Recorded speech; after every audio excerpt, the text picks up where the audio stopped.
Praise the Lord. கர்த்தர் உங்கள் காரியத்தை வாய்க்க பண்ண போகிறார். இன்றைக்கி நீங்கள் நம்பிக்கை இழந்து போன சூழ்நிலையில் இருக்கீங்களா?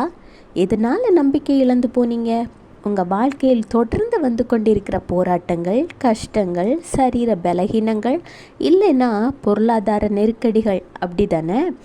ஒன்று மட்டும் ஞாபகம் வச்சுக்கோங்க, உங்கள் வாழ்க்கையில் எத்தனை போராட்டங்கள் வந்தாலும் ஆண்டவராகிய இயேசு கிறிஸ்துவின் மீது நீங்கள் வைத்திருக்கிற நம்பிக்கையை மட்டும் என்றைக்குமே இழந்து போகக்கூடாது. உங்களுக்கு போராட்டங்கள் வரும்போதுமெல்லாம் யோபுவை நினைத்து பார்த்து கொள்ளுங்கள். யோபு தனக்கு உண்டான எல்லாவற்றையும் இழந்து தன் சரீரத்தை வர சாத்தான் தொட்ட பிறகும் ஆண்டவர் கொடுத்தார், ஆண்டவர் எடுத்தார், அவருடைய நாமத்திற்கு ஸ்தோத்திரம்னு தான் ஆண்டவரை மகிமைப்படுத்த தான் செய்தார். அதன் பலனாக ஆண்டவர் யோபு இழந்த அத்தனையையும் இரட்டத்தனையாக கொடுத்து ஆசீர்வதித்தார். கர்த்தர் சொல்கிறார், சங்கீதம் 37:5, உன் வழியை கர்த்தருக்கு ஒப்புவித்து அவர் மேல் நம்பிக்கையாயிரு, அவரே காரியத்தை வாய்க்க பண்ணுவார். பார்த்தீங்களா கர்த்தர் என்ன சொல்கிறாருன்னு?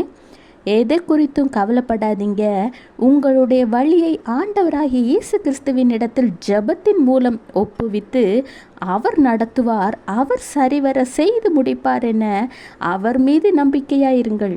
உங்கள் காரியங்கள் வாய்க்க போகிறது நிச்சயம். Have a blessed day. Jesus bless you.